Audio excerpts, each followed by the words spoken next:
Louange à Allah, Seigneur de l'univers.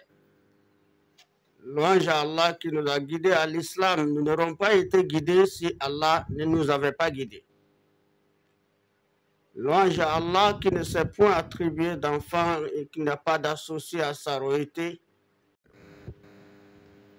Et dont il est une qui n'a pas d'associé à sa royauté et atteste que Mohammed est son serviteur, son messager. Que le salut, la paix, la bénédiction d'Allah soit sur lui, sur sa famille et surtout sur porter atteinte malheureusement à nos vies. L'une de ces choses, c'est la colère. La raison pour laquelle c'est le thème de ce soir, nous allons parler de la colère, les méfaits de la colère. Les méfaits de la colère, tout être humain sait que la colère n'est pas une bonne chose. On attribue même la colère à l'impulsion satanique. Et c'est une réalité. Parce que la colère résulte de l'impulsion satanique et qui peuvent entraîner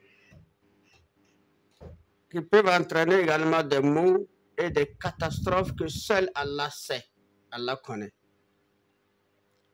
Ça cause également de sa gravité et des dommages que la colère peut causer dans la vie des personnes colériques, leur entourage et la collectivité, qu'Allah nous recommande la maîtrise de soi. Allah nous recommande de nous maîtriser. Il sait que nous sommes des personnes et que nous avons des tempéraments différents. La colère existe chez chacun, mais c'est cette maîtrise qui n'existe pas chez la plupart. Parce que nous sommes des êtres humains, nous ne sommes pas parfaits. Et d'autres fois, nous avons des actes que nous posons dans le sens de notre colère, des actes que nous posons dans le sens de nos passions, des actes que nous posons dans plusieurs cas, quand même, nous sommes des personnes que nous pouvons glisser. Et c'est ainsi que toute personne, quelle que soit sa capacité, sa foi, elle peut aussi glisser dans la colère. C'est pourquoi Allah nous dit la maîtrise de soi. Mais les colères n'ont pas le volume identique, c'est-à-dire similaire. Les gens se distinguent de la dimension des colères. Il y a certaines personnes qu'on ne peut pas les qualifier de colériques parce que leur colère n'est pas régulière et leur colère n'est pas manifeste. Ils se fâchent, quelque chose les énerve, mais ils se maîtrisent. Et on n'arrive pas à savoir que ça l'a dérangé. Mais il y a des personnes de tempérament vraiment chaud. À chaque fois on remarque leur tension, leur tempérament chaud, leur colère et les actes qu'ils posent dans cette colère. C'est ce qui est dommage, regrettable, et c'est ce que Allah n'est pas permis. Parce que tout ce qui est contraire de la voie d'Allah est quasiment une voie de Shaitan. C'est pourquoi on qualifie la colère comme étant l'une des impulsions sataniques. Et toute personne qui vit et constate qu'elle est toujours colérique, elle se dit qu'elle a en elle des impulsions sataniques et qu'elle doit chercher à se débarrasser. Se débarrasser aussi, c'est qu'il y a des personnes aussi colériques qui posent des actes et à un moment, à une étape donnée, ils reconnaissent que les actes qu'ils ont posés, ça a porté atteinte aux autres. Et ça les fait regretter et ça les fait tolérer et pardonner. Mais il y a d'autres qui ne reconnaissent même pas qu'ils ont agressé les autres. Ils ne reconnaissent même pas qu'ils ont tort dans leur réaction. Et ils cherchent même à faire entretenir encore la situation et à plus s'aggraver parce qu'ils ne reconnaissent pas leur tort. Parce qu'ils ont toujours des justifications autour de leur colère. Et ce qui est aussi dommage.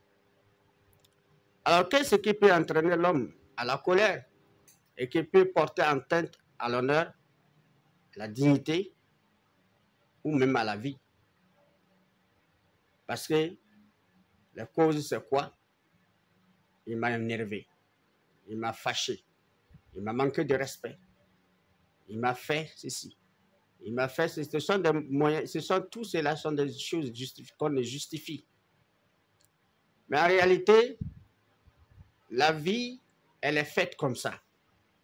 Toute personne qui va vivre à partir de 2, 3 en allant, que ce soit dans la famille, dans les activités, dans le travail, dans le voisinage, dans le marché, et tout où se trouvent les humains regroupés, il doit avoir quand même des offenses.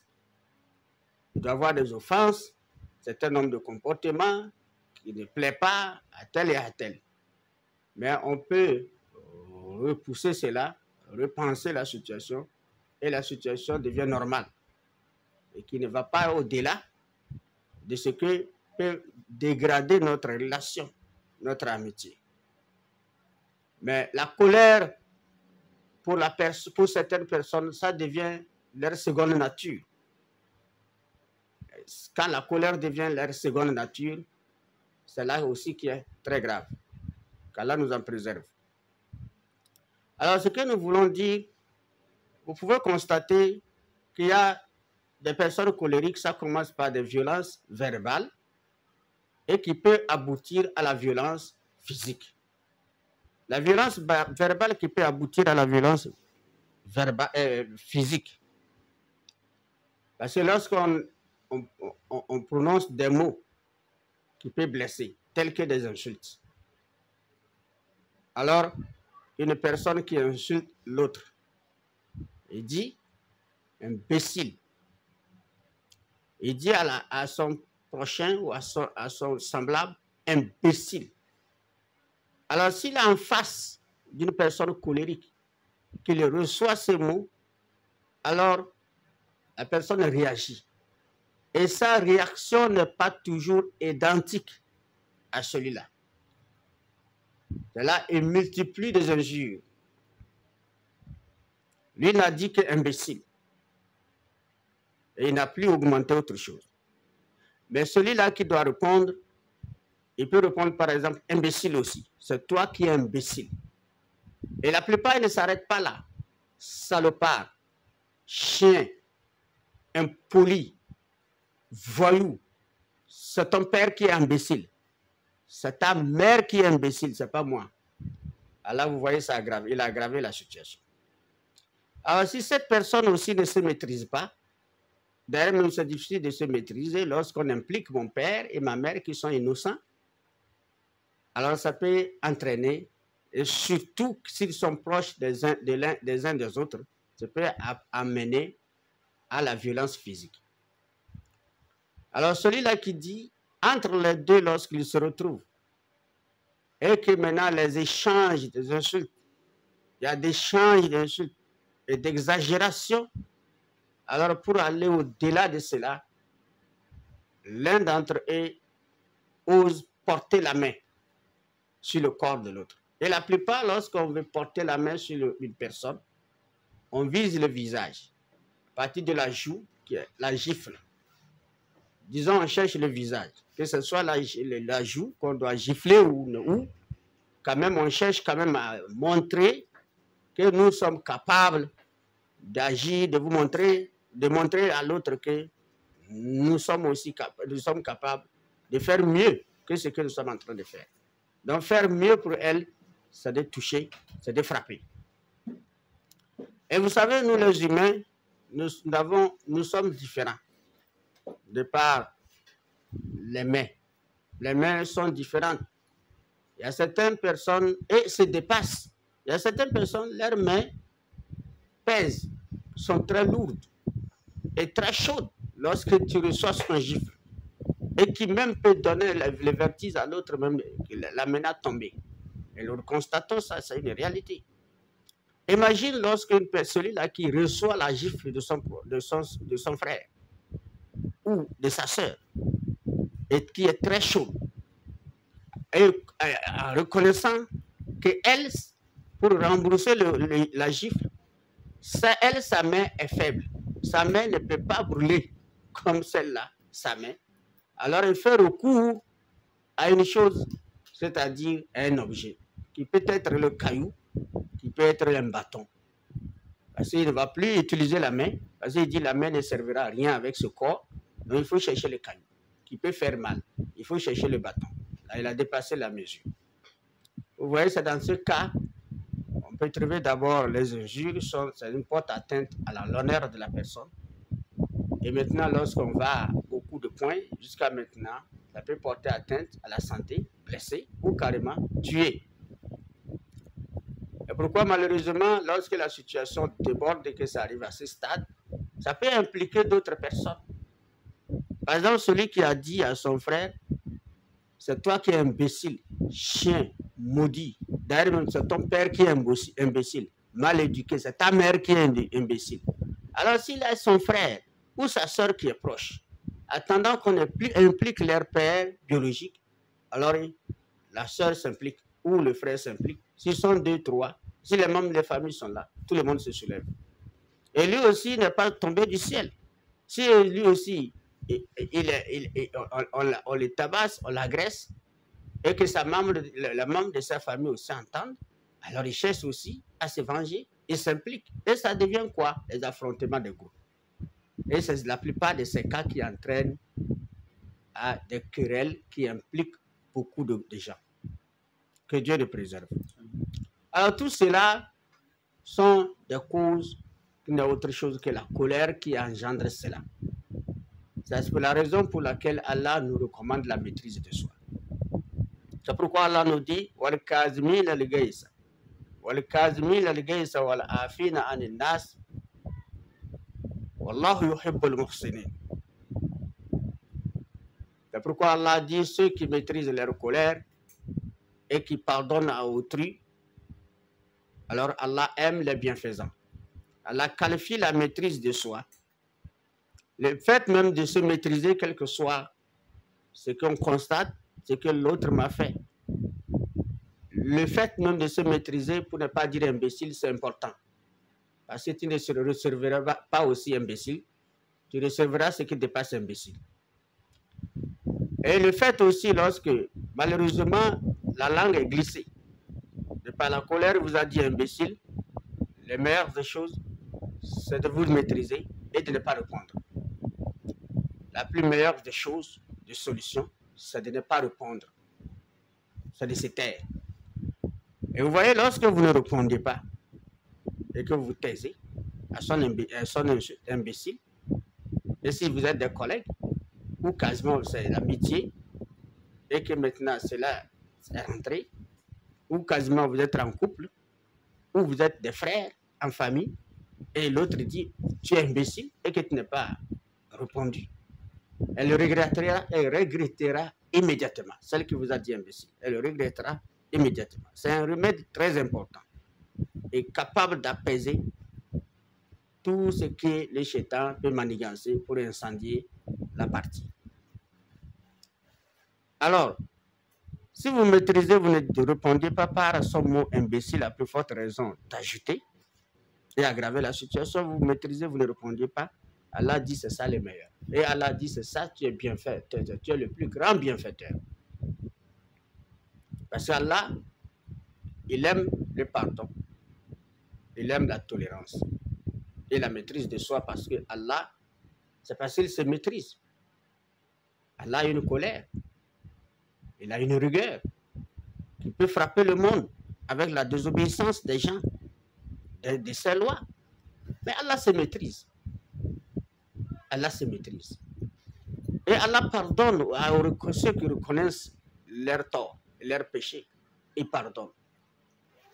Et pourquoi nous, les humains qui sont les créatures d'Allah, qui en quelque sorte peut expliquer que nous sommes des représentants de Dieu sur la terre, parce qu'Allah nous a donné beaucoup de capacités, et que nous serons incapables de se maîtriser et incapables de se tolérer ou de pardonner. Pourquoi?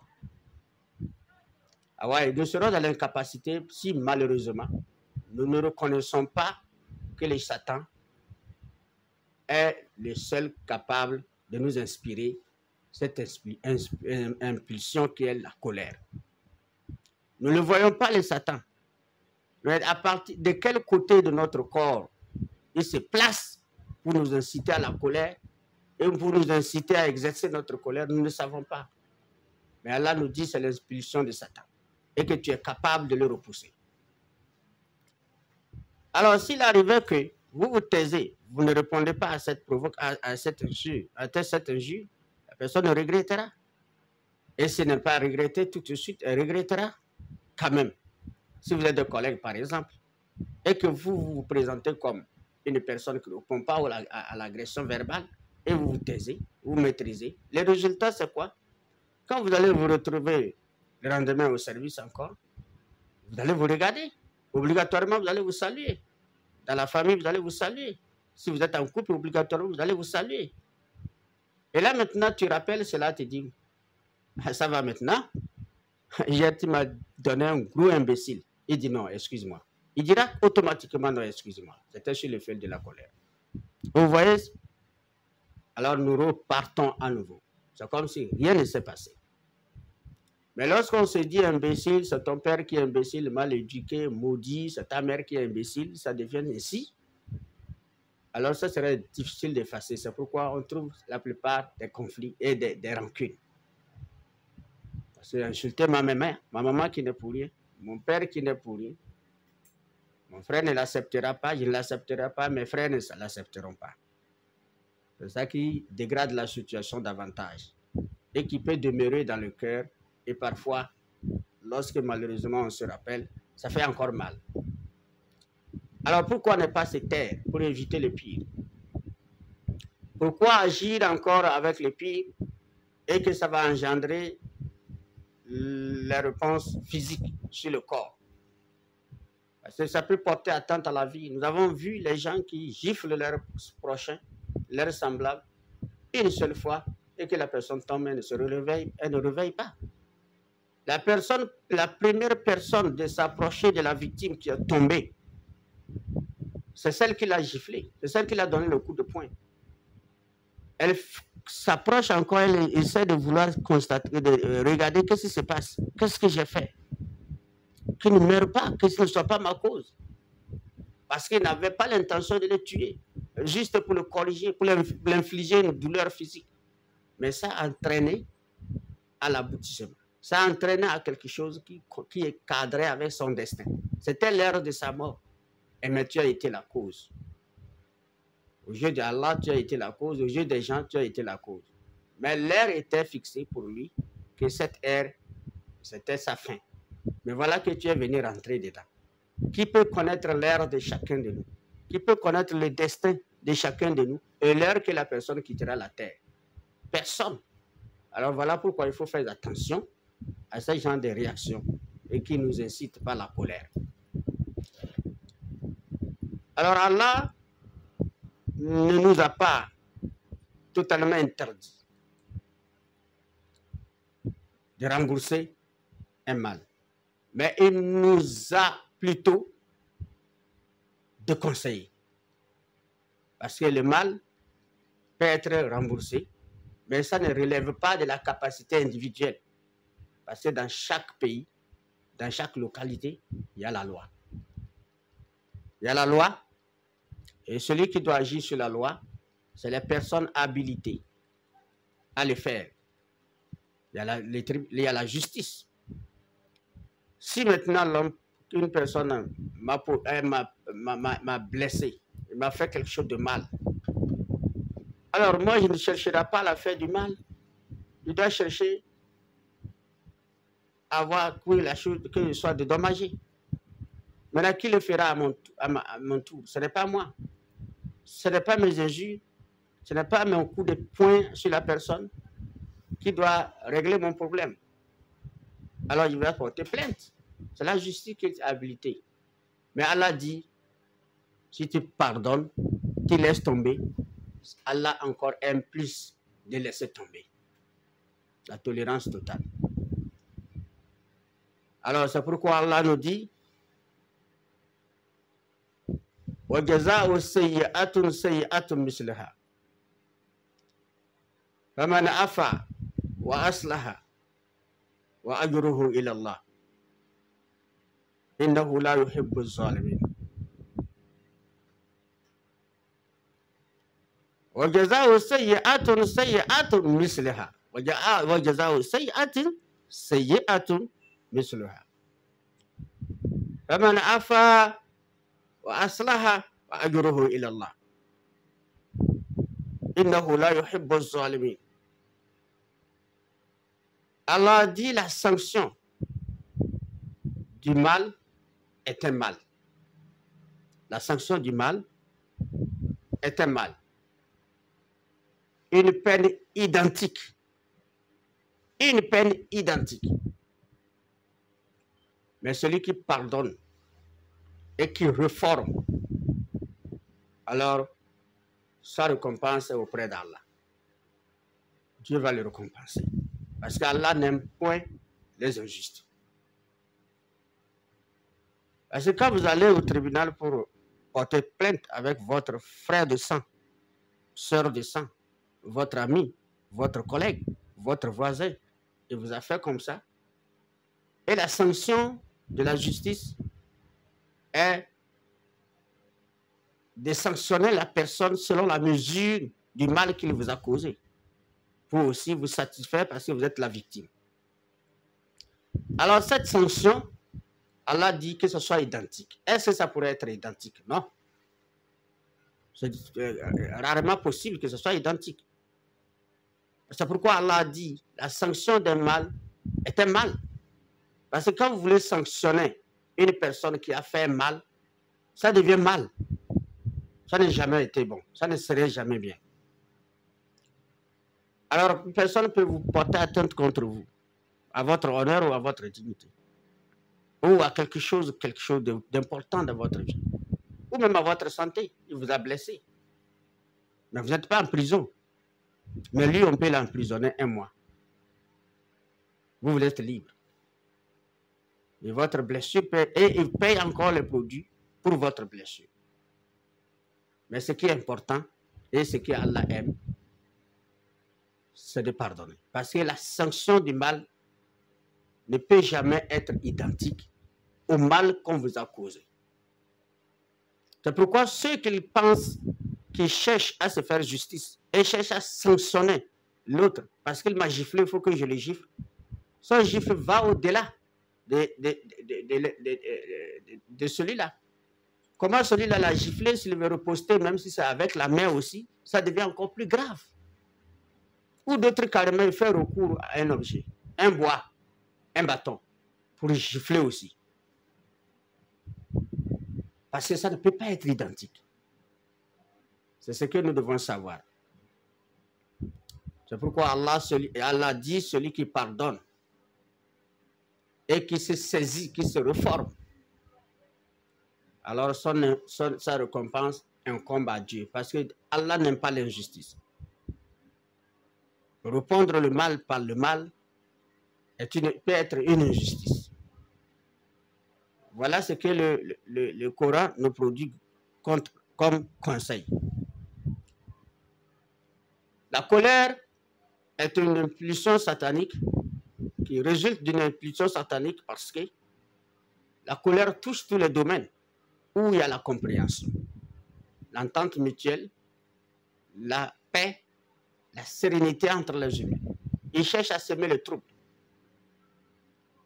Et il ne parle pas les couples, c'est son point fort même d'ailleurs.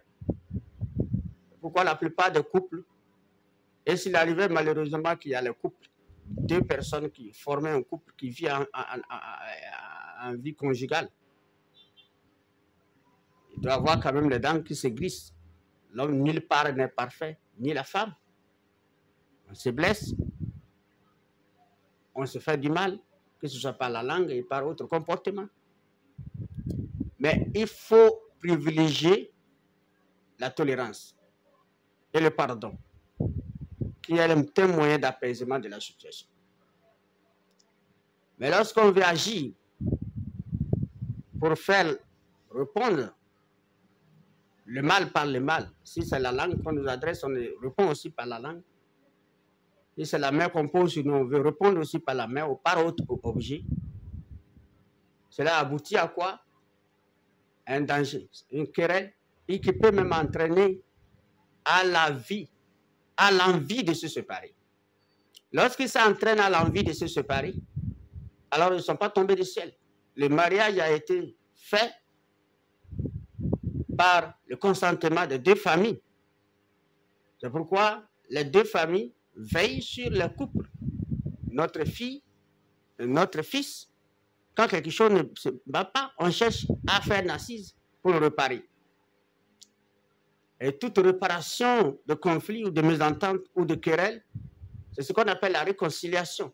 Et ceux qui sont capables de se réconcilier personnellement, sans que personne ne sache, ce sont des personnes sages. Ils ne bougent pas, ils ne forment personne, que ce soit les femmes ou les humains, ou les hommes. Ils ne forment personne. Aucun membre de la famille n'est au courant que nous sommes querellés. Je n'informe pas mon frère, je n'informe pas ma mère, je n'informe pas mon père, ni ma soeur, ni ma tante, que ma femme m'a fait ceci. La femme aussi, c'est les sages, elle ne le fait pas. Et de par notre pardon, notre tolérance, et aussi de la compréhension pourquoi nous sommes mariés, ça amène les deux personnes à s'entendre, et à se réconcilier, et même repartir à zéro, comme s'il n'y avait rien. Mais ceux qui n'ont pas la langue ferme, et la langue tranquille, et que avec la colère qui monte, ne tardent pas tout de suite à mettre au courant à leurs parents. Ça ne va pas, hein, moi je vais revenir à la maison, voilà, elle explique tout, elle verse tout. Ou ça ne va pas, la femme là, moi je ne peux pas la garder, je vais la répudier, puis il va parler des choses comme moyen de justification pour se séparer avec sa femme. À la famille, il ne va pas quand même laisser la situation se produire comme ça. Alors il doit essayer de faire tout pour les asseoir et en discuter. Et si malheureusement, au sein des membres des familles choisis pour les processus de réconciliation, s'il y a des personnes colériques là-bas aussi, ça ne marche pas. C'est la colère qui a incité cette querelle-là, qui est en train d'aboutir au divorce. Voilà les personnes aussi qui sont chargées de les réconcilier aussi. Ils sont des personnes colériques. Comment ça peut marcher? Ça devient grave. Imaginez lorsqu'on a deux personnes sont en conflit et que vous qui sont chargés de les réconcilier, l'une d'entre les personnes est une personne colérique. Lorsque la femme explique le problème qui l'a entraîné, pour les entraîner à cette situation, ou que c'est l'homme qui explique les problèmes qui les a entraînés à cette situation, alors celui-là qui était chargé de ce côté de l'homme, être présent pour également intervenir pour les réconcilier, lui est une personne colérique. Il dit, ah là là là là là là là, moi si c'est moi-même, je ne vais pas accepter. Moi, je suis avec ma femme, elle ne peut jamais me faire ça. Non, non, non, ça c'est quelle bêtise. Si tu veux le mariage, tu restes, tu ne veux pas, tu t'en vas, tu ne vas pas quand même torturer l'homme comme ça. Voilà, il a mal jugé en même temps. Et là, maintenant, ça ne va pas laisser l'autre côté aussi, qui doit aussi dire, non, non, non, ne parle pas comme ça. Ne parle pas comme ça. Ne parle pas comme ça à notre enfant. C'est quoi? Vous, quand si tu trouves que ton fils votre fils a raison, et là, ça devient querelle entre eux. Qui va réconcilier qui? Automatiquement, le divorce sera consommé. Voilà, parce que les gens, ils sont incapables de s'entendre entre eux, ils ont porté le problème au loin, à la famille. Et ceux qui sont chargés de les réconcilier aussi sont incapables de les réconcilier et ils ont tout gâté. C'est ce qui se passe actuellement dans notre vie. Et tout cela, c'est la colère qui est à la base. Nous sommes de l'actualité de la situation qui se produit chaque jour dans les couples et qui aboutit au divorce précoce. Divorce précoce parce que des situations qu'ils peuvent s'entendre entre eux, ils crient sur le toit pour que tout le monde entende. Et ils menacent de partir ou menacent de divorcer avec sa femme. Et lorsque ça arrive comme ça, la situation qu'ils sont capables de gérer et de les réconcilier, de les raisonner, de les faire comprendre le sens du mariage et pourquoi le mariage, les devoirs et les droits de chacun, alors ils sont des personnes colériques qui enflamment la situation. Cherchent forcément à donner la raison à l'homme de l'autre côté ou à la femme de l'autre côté. Et ça suscite la colère de l'autre. Et ça, malheureusement, dans la colère, ça devient querelle encore entre les membres de la famille chargés de leur réconciliation. Et d'autres même osent dire que va ramasser tes bagages et revenir. Ces imbéciles-là. Nous, on en a vu ça, on a assisté à ces scènes-là. C'est très grave. La colère, vous voyez les conséquences. C'est ça les mots. Et c'est ça les catastrophes de la colère. C'est ça la gravité de la colère. C'est ça qui cause les dommages que ça cause dans la plupart des couples, dans la plupart des liens d'amitié, des liens de collègues, de voisinage, etc. Alors, dans ce sens-là, Allah nous dit ولا تستوي الحسنة ولا السيئة ادفع بالتي هي أحسن فإذا الذي بينك وبينه عداوة كأنه ولي حميم وما يلقاها إلا الذين صبروا وما يلقاها إلا ذو حظ عظيم وإما ينزغنك من الشيطان نزغ فاستعذ بالله إنه هو السميع العليم. Allah dit que les bonnes actions et les mauvaises ne sont pas pareilles. Les bonnes actions et les mauvaises actions ne sont pas pareilles. Repousse le mal par ce qui est meilleur. Repousse le mal par ce qui est meilleur. Et voilà que celui avec qui tu avais de l'animosité revient tel un ami chaleureux. Celui que tu avais de l'animosité devient automatiquement ton ami chaleureux. Allah nous dit, ça dit, comment dirais-je, Allah nous fait savoir dans ce verset que les bonnes actions, c'est-à-dire les biens et le mal ne sont pas identiques, ne sont pas semblables, ne sont pas similaires. Et la raison humaine reconnaît le bien et le mal. Ce ne sont pas des choses qui sont identiques, ils sont différents. Alors, ce qui est différent et ce qui est bon, ce qui est mauvais, bon, tu sais. Le mauvais, personne ne veut le mal. Le bon, tout le monde le veut. Même si nous sommes des mauvais, nous voulons les bonnes personnes autour de nous. Même si nous sommes mauvais, même si nous posons les actes de mauvais, nous voulons que les gens posent des actes de bien à notre égard. Et nous le savons. Alors, pourquoi faire semblant de ne pas le savoir?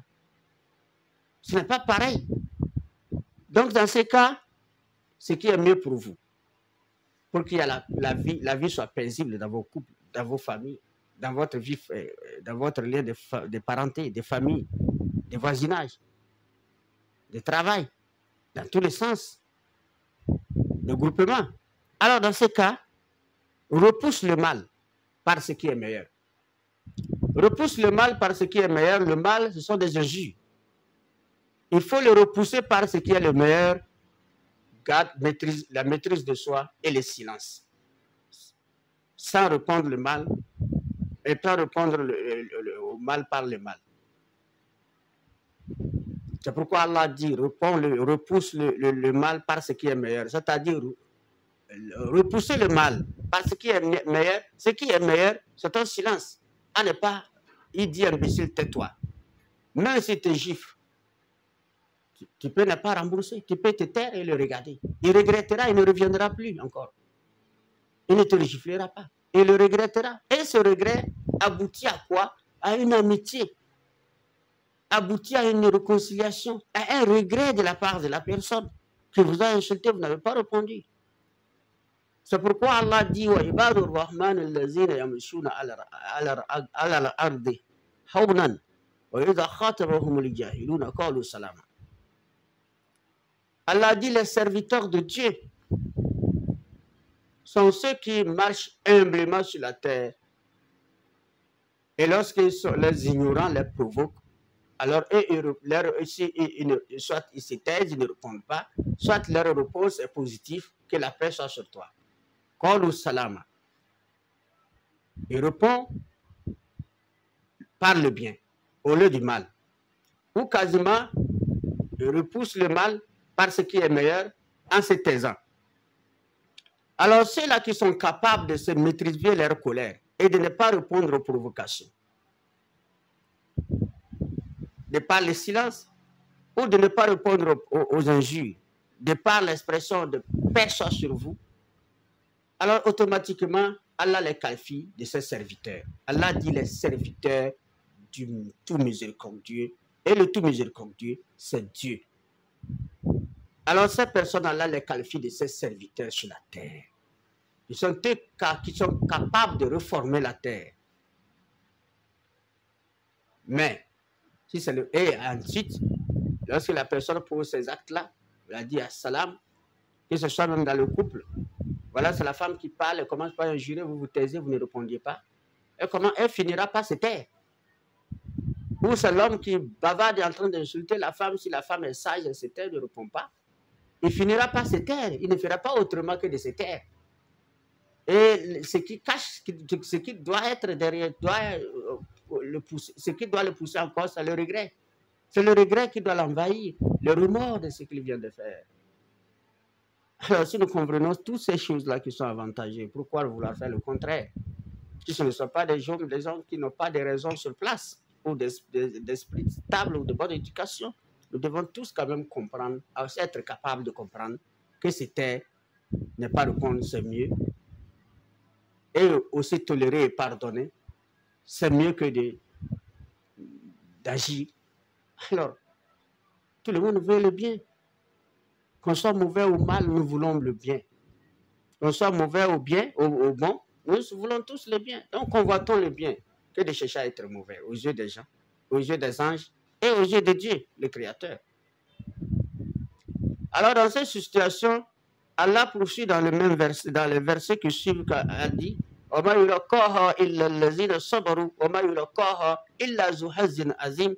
ceux qui reconnaissent que le bien, le mal ne sont pas pareils et qu'ils repoussent le mal par ce qui est meilleur, alors ce privilège n'est donné. Ce privilège,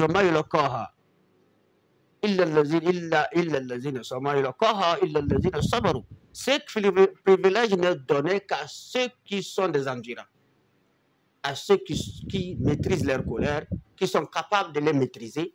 Et Dieu a donné à chacun la capacité de les maîtriser. La capacité ne manque pas, l'être humain a une puissance sur la terre. Allah, Dieu nous a donné toutes les capacités positives. C'est ainsi que le Satan aussi cherche à nous infliger ou à nous induire en erreur, en nous donnant des capacités négatives, et en voulant que nous exerçons ces capacités négatives pour les plaire. Alors ceux-là, ce privilège n'est donné qu'à ceux des possesseurs, et qui sont des endurants. Et si cela n'est donné qu'aux possesseurs de la grâce infinie. Ceux qui sont endurants. Ça la fait mal, ça veut dire une personne que ça la fait mal. Mais pour étouffer son mal, il préfère le silence. Pour étouffer son mal, il préfère pardonner. Vous voyez? Il trouve que c'est ça qui peut arranger son mal. Mais celui qui pense que son mal, c'est la violence aussi, sur la violence, le mal ne va qu'aggraver.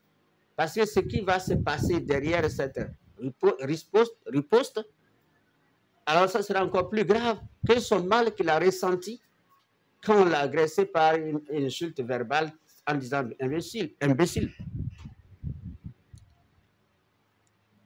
Et le bienfait ou la grâce est infinie veut dire une sagesse qui n'est pas son prix. La personne est une personne sage. C'est ça la grâce infinie. La sagesse est la grâce infinie de l'homme. Ce n'est pas tout le monde qui a la sagesse. Parce qu'une personne sage comprend vite les choses, distingue vite le bien et le mal, comprend vite les conséquences des choses et les distingue. C'est ça la sagesse. Une personne sage, c'est quelqu'un qui a la capacité de maîtrise de soi. Il ne se laisse pas faire. Il se laisse pas aller par ces expulsions de Shaitan qui est la colère. C'est la grâce immense, c'est la grâce infinie. C'est ainsi que Allah dit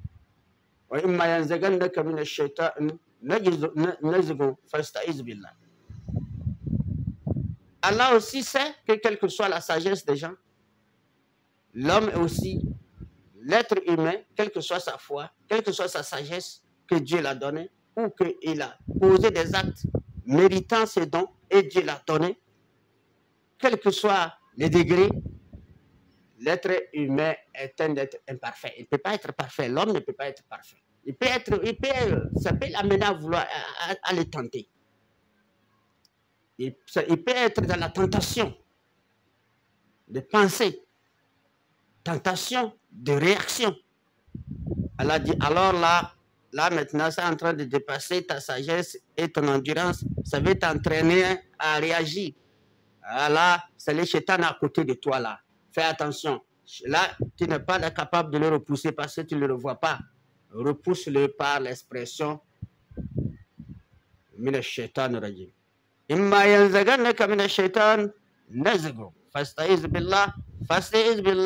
Cherche refuge auprès d'Allah. Fasta'iz billah. Lorsque le Satan t'incite à agir autrement, on vous dit imbécile, le Satan, et vous voulez vous maîtriser, le Satan vous incite à agir autrement, dit A'ouz billah min ash-shaytan rajim. Si vous avez giflé et que vous voulez vous maîtriser et que Satan vous incite à agir autrement, disent A'ouz billah min ash-shaytan rajim, qui veut dire je cherche refuge auprès d'Allah contre le diable, le maudit. Il va quitter le lieu et vous laisser en paix. Parce que c'est Allah qui est capable de les dégager là. Parce que Allah le voit et Allah est plus fort que lui. Vous ne le voyez pas, même si vous êtes fort que lui, vous ne le voyez pas. Mais le shaitan rajim va quitter le lieu. Alors, si vous ne connaissez pas A'ouz billah, vous ne savez pas que A'ouz billah min shaitan est une capacité de repousser le shaitan. Alors, le prophète, paix et salut d'Allah sur lui, nous conseille comme les moyens de prévention contre également la réponse du mal par le mal. L'un des moyens de prévention qui est au prime abord, A'ouz billah min ash-shaytan rajim, je cherche refuge auprès d'Allah contre Satan le maudit. Et le deuxième moyen de prévention pour se prévenir, pour se préserver contre également le soulèvement de sa colère, le prophète nous conseille l'ablution. Nous sommes tous des êtres humains, nous ne sommes pas tous des musulmans. Pour dire A'ouz billah min ash-shaytan rajim, nous ne sommes pas tous des musulmans pour faire l'ablution, puisque vous êtes des auditeurs qui nous écoutent, de croyances différentes. Le prophète a ajouté et a dit cela, ça c'est dans la portée des musulmans. Les ablutions et A'ouz billah min ash-shaytan rajim. Même si on n'est pas musulman, on peut dire je cherche refuge que Dieu me protège contre Satan. Dieu est un créateur de toutes ces créatures humaines. Et il a pitié de toutes ces créatures humaines. D'accord. Alors, de tout ce qui peut être aussi à notre portée, et le troisième conseil du prophète, paix et salut d'Allah sur lui, qui nous conseille que si vous êtes debout, asseyez-vous. Parce que la position debout alimente la colère. Et peut entraîner une personne, si elle est proche de vous, de porter la main. Elle peut vous entraîner de porter la main sur votre femme, de porter la main sur votre mari d'ailleurs. On a vu les gens gifler leur femme dans les médias après les échanges verbaux. Et d'autres, c'est la femme qui rebondit sur l'homme avec le coup de poing. Parce que ce qu'il dit, c'est trop grave.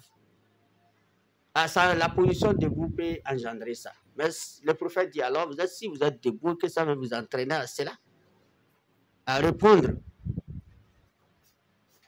par des échanges chauds. Alors asseyez-vous. Si vous asseyez-vous, ça peut vous calmer. Si vous êtes debout, asseyez-vous. Et si vous êtes assis encore, ça vous incite à parler ou à vouloir quitter. Le prophète sallallahu dit, couchez-vous. Si c'est sur le canapé, couchez-vous. Si c'est sur les tabourets, cherchez tout de suite là une natte et déposez-vous par terre. Et quand vous vous déposez par terre, c'est pour étouffer cette colère-là.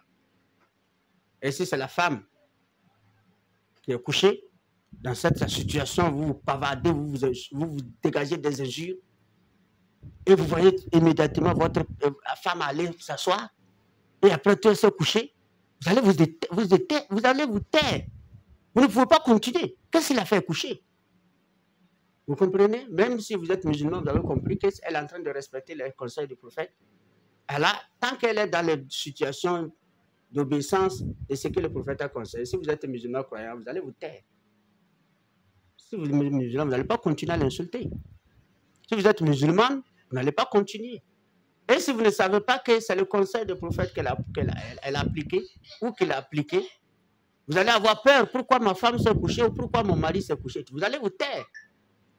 Vous n'allez plus continuer à l'insulter, à plus forte raison, tenter à la frapper là où elle est couchée. Parce que vous ne savez pas pourquoi elle est couchée. Dans quelle situation l'a motivée. Alors, pour terminer, la tolérance, le pardon, est également le comportement du prophète Mohammed, paix et salut d'Allah sur lui.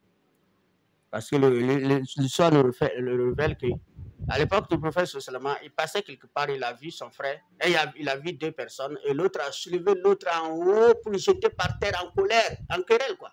Et il a soulevé parce qu'il était plus fort, il l'a jeté par terre, sans se soucier de ce qui peut arriver celui-là qui l'a jeté par terre. Le prophète a observé ce comportement. Il dit, vous voyez, celui le plus fort d'entre vous n'est pas celui qui terrasse son frère, mais le plus fort d'entre vous est celui qui maîtrise sa colère. Vous voyez lui là qui a terrassé son frère, vous allez le qualifier d'une personne très forte, mais c'est la plus faible des personnes. Une personne en colère en tant qu'homme, c'est la plus faible des hommes. C'est le plus faible des hommes. Une personne en colère, toujours colérique en tant que femme, c'est la plus faible des femmes. Et ensuite, un compagnon est venu au prophète pour lui demander de le conseiller. De lui donner un conseil par lequel, et s'il fait usage à ce conseil-là, il serait heureux dans ce bas monde et dans l'autre. Et qu'il aura de l'harmonie entre eux, lui et les hommes. Le prophète a dit, ne te fâche jamais, ne t'énerve pas. Comme pour dire, maîtrise toujours la colère, ne t'énerve pas, ou carrément si tu t'énerves, maîtrise ça. Et la personne dit, et après ça, c'est quoi encore? Le prophète dit, ne te fâche plus, ne te fâche jamais. Il dit, et quoi encore? Et le prophète dit, ne te fâche jamais. La tagdab, la tagdab, la tagdab, à 3 reprises. Comme pour dire à la personne, ça seulement, ça suffit pour que tu t'en sors, ici-bas comme dans l'autre. Et nous connaissons l'histoire de la vie du prophète, ceux qui ont offensé le prophète, comment le prophète a réagi. Il a poussé leur mal par le meilleur. Et finalement, ils sont devenus les gens qui sont entendus. Ils sont devenus les amis chaleureux après ça. Ils ont vécu une fraternité.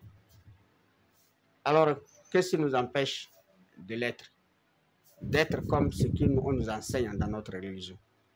Qu'Allah nous guide à la compréhension de notre religion et des enseignements de notre religion, à la pratique des enseignements de notre religion, l'islam. Qu'Allah nous facilite également et nous donne la capacité de la maîtrise de soi. Qu'Allah nous préserve contre cette impulsion satanique qui est la colère. Qu'Allah nous facilite également la vie dans tous les domaines et qu'Allah fasse qu'il y ait de la cohésion sociale et de bonnes relations entre les humains, que ce soit dans les couples, dans les familles, dans le voisinage, dans le travail, et que la cohésion sociale règne de par notre capacité de pouvoir repousser la colère et que la vie soit belle. Alors qu'Allah nous préserve contre tout ce qui peut entraîner au conflit grave, comme ce qui se passe dans ce monde, c'est dû à la colère. Qu'Allah nous épargne de la colère. Portez-vous bien. On se retrouve, Inch'Allah, le vendredi passé, même heure. Merci à mon frère, le journaliste à la technique. Merci à Omar pour le filmage. Qu'Allah vous récompense tous énormément et récompense à tous nos auditeurs qui nous ont suivis sur le plan local et tout comme international à travers le canal ou bien à travers les réseaux sociaux, le Facebook ou le YouTube en direct. Nous sommes en direct. Merci beaucoup à vous. Portez-vous bien. Bonsoir à vous. Assalamu alaikum wa rahmatullahi wa barakatuh.